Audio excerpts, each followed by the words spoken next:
The restaurant had survived screaming kids, rude customers, and absolute chaos. But the second the billionaire walked in with his silent son, everything stopped. No announcement, no noise, just a shift in the air so heavy it felt like the lights dimmed without actually dimming. Conversations died mid-sentence. Forks froze halfway to mouths. People straightened without realizing why. Elliot Hartman had that effect. He didn't need to raise his voice. His presence alone demanded obedience. And next to him stood his son. Small, pale, silent. The boy didn't look around. He stared at the table like he wished he could vanish into it. His fingers trembled.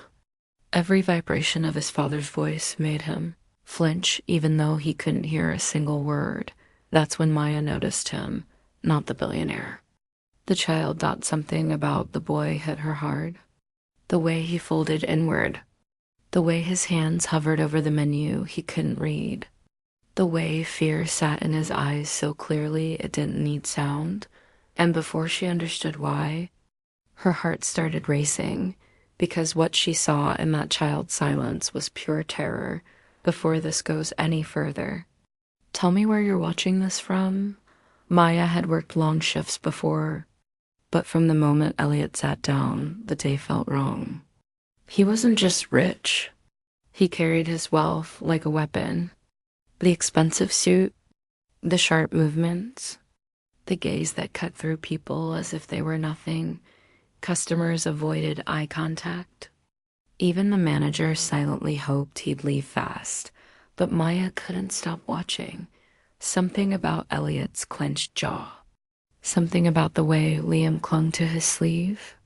None of it felt normal. She kept working, carrying plates, refilling glasses, smiling through aching feet, but every time she passed their table, her chest tightened. Liam kept shrinking, curling into himself like making less space would make him safer. And his father barely acknowledged him.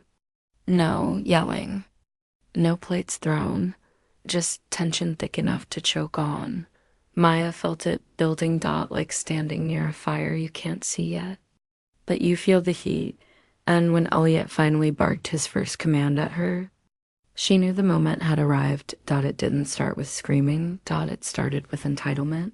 He slapped the table, demanded speed, demanded perfection, demanded attention no one else dared to ask for. Maya stayed calm, but the room, other customers stopped pretending not to stare. The air tightened. Liam curled even smaller. Elliot leaned forward, his voice dripping with disgust. Maya didn't react. That made him angrier. Then she took one small step toward the boy. Nothing dramatic, just concern, just kindness. But to Elliot, it was an insult. His palm slammed the table again. His chair screeched backward. Maya knelt beside Liam anyway. Her voice stayed soft. Her movement slow. Liam shook. Tears gathered at the corners of his eyes.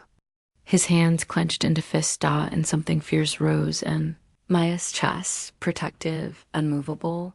Elliot shouted a command. She didn't obey. He loomed over her, furious, trying to crush her with intimidation. She didn't move, not even an inch. The restaurant froze. A fork hit the floor. Someone whispered a prayer, and in that silence, Maya finally understood the truth. This child wasn't afraid of the world. He was afraid of his father. If you're still watching, subscribe to Lanja Taylor's so you never miss stories like this. Elliot exploded. Cruel words, accusations, orders, meant to break her. Maya absorbed none of it, and that unraveled him faster. The room listened, watched, finally saw what had been hiding in plain sight. This wasn't discipline. This was control, and Liam had lived under it for far too long. Then something unexpected happened. Elliot faltered. Just for a second. A crack so small most people would miss it. Maya didn't raise her voice. She didn't argue. She spoke only to Liam. With warmth, with patience, with the kindness he had been starved of, and the boy responded. His breathing slowed. His shoulders relaxed. He looked at her like someone who had just found solid ground after drowning. Elliot watched. Really watched. His son trusted someone else more than him. That realization hit harder than any insult ever could. His posture broke. His shoulders sank.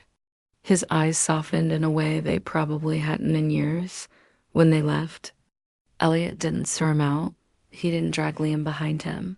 He walked slowly, carefully, like the air itself had grown heavier. Liam looked back, a small smile, trembling, silent. Thank you. And for the first time in his life, the billionaire walked out humbled instead of feared. But that wasn't the end. Weeks passed. The restaurant returned to normal. Or at least it looked like it did. Maya never forgot. Then one afternoon, the door opened again. Elliot stood there, quieter, smaller. Liam stood beside him, still close, but no longer shrinking.